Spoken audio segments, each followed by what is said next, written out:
This video from SharpHelp, we're taking a look at the position of the decimal point on the XEA 137 register. So I'm based in the UK where we use the 2 decimal point system, but I've had a lot of messages recently from people using sharp tills all around the world that have slightly different use of the decimal point. So the process to do it is actually really straightforward.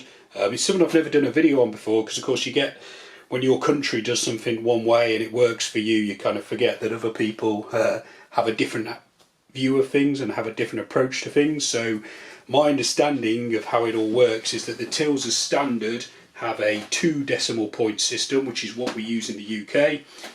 So the till display looks like 0.00 as standard, and if we want to sell something for £1, say, we just press 100, hit our department button, and then cash our sale off, and that has sold an item for £1. So in the UK we have 100 pence equals £1.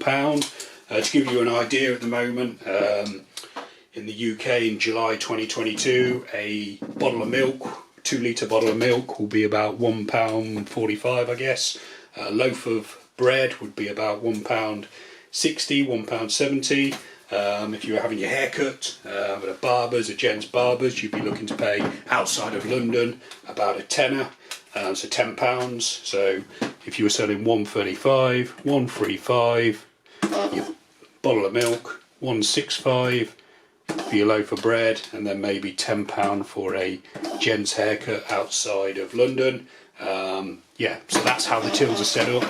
My understanding, looking into this a little bit, is that a lot of countries around the world work like this. So examples of that would be that I've found the US would be the same, India would be the same, Canada, Hungary, Costa Rica, Korea, most of Europe, Australia.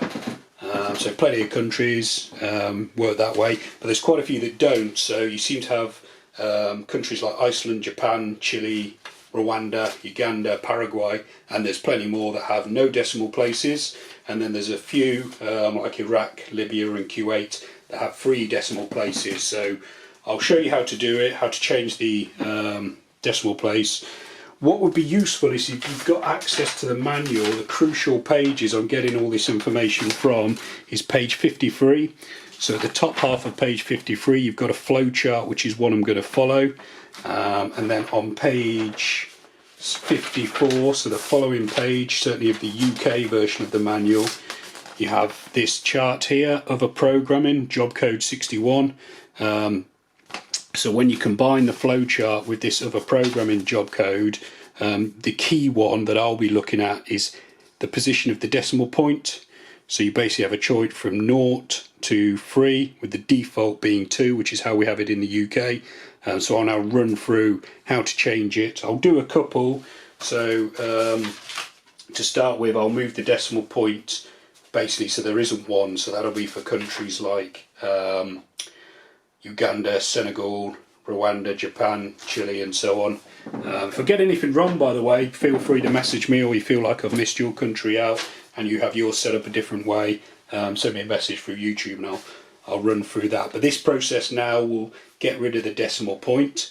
So you need to turn the key round to the PGM position, and then following the flow chart, it's that button there, #TMST. You then enter the job code, which this job code is 6161. Always use the grey numeric buttons when you're entering job codes and programmings, not your department buttons. Then after entering the job code, it's the receipt button here, and then now we need to get our A to H code. So I'm going to keep all mine other settings other than H at the default values. So that is going to be, if I run through the first one with you slowly, for A I'm going for 0, for B and C they're always 0. The fractional entry I'm sticking with the default 0, and then E is always 0. F is defaulted to 24 hour, but obviously if you wanted 12 hour you could press 0. And then the date format, I'll leave that up to you, but the default one is 1.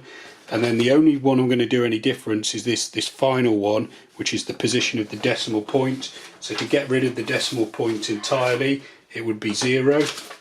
And then we finish by pressing #TMST and then TLNS. And then we turn the key back to reg, and we can see straight away our display is different. So when I had mine on the UK setting, it was 0.00. Now when we type in what used to be a pound, so 100, on my 2 decimal point machine setup, that's sold as 1.00 or 1.00. Now it's selling at just 100. So that is the setting, I believe, for Iceland, Japan, Chile, Paraguay, Rwanda, Uganda, and quite a few others as well. Don't be upset if I've left you out. Okay, so just to confirm then, if you put 1,000 through, it would look like that. So all we're doing is shifting the decimal point. Each time we change the program, we're just shifting the decimal point. So now, what was the next most popular one? I'll show you how to put it back. I'll show you how to put it into 3 decimal places. So I can only find a few countries that were doing this. But yeah, if you need to do it, you need to do it. If that's the rule in your country, you've got to follow the rules. So again, it's the same process. PGM, ZPGM position, #TMST, job code 61 from the manual, receipt button, and then you put in your code, which is going to be exactly the same as my last one, apart from the last digit.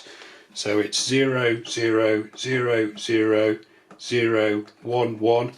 And then now I'm going to have 3 decimal places instead of no decimal places. So I press 3 and then finish off by pressing the subtotal button and then TLNS. Again, we get a printout confirming. So if you see my first one, I got the printout. Where's that gone? I got a printout showing me the reprogramming I'd done. So that was with no decimal places appearing there. And then this one I've got 3. So we turn the key round to the reg mode, and then now when I type in what used to be a pound, 100, it's now 0.100. £10 is now 1,000. So again, all we're doing is shifting the decimal point.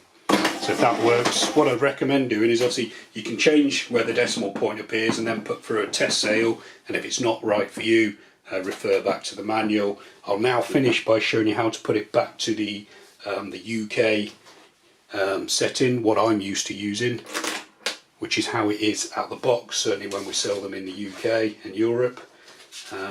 Key to the ZPGM position, TMST, then the job code, which is 61, which you remember I'm getting from the top of the programming chart, 61. And then if you follow the flow chart, it's receipt button, and then we enter the job, the programmings 000001, and then the decimal point at the last one, so that's 2, #TMST, TLNS, and then again you get the confirmation, and you can see straight away where the decimal point is on the display. So that's back to selling at £1, so that's what I'm used to, £10, and so on and so on. Okay, hope that video's been helpful. I'll post some more videos for different machines because I've never done that video before. So if you feel I've missed your country out or your setup out, send me a message and I'll endeavour to get another video done. In the meantime, feel free to check out the video links appearing on screen now. You can also subscribe to this YouTube channel or visit sharphelp.co.uk for more. Thanks for watching.